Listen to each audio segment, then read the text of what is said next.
যদি সন্তান কোনো দুষ্কর্ম করে তাহলে সেই অপরাধ শুধু কি সেই সন্তানের?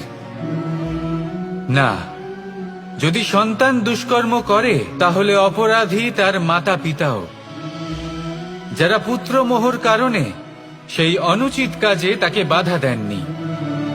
অপরাধী হলেন তার পিতামহ, যিনি নিজের কর্তব্যবোধের কারণে নিজের পরিবারের যত্ন নেননি, যিনি সন্তানকে কখনো শাস্তি দেননি। অপরাধী হলেন তার সেই গুরুও, যিনি নিজের শিষ্যের সেই দুষ্কর্ম দেখেও তাকে প্রতিহত করতে পারেননি। একজন হবু রাজার কর্তব্য হলো নিজের প্রজার কাছে সে যেন এক উদাহরণ প্রস্তুত করতে পারে, কিন্তু যদি এত অনুচিত উদাহরণ প্রস্তুত হয়ে থাকে তাহলে মা বাবার, বাড়ির বয়োজ্যেষ্ঠদের কর্তব্য হলো ওনারা যেন সেটা সেখানেই থামায়,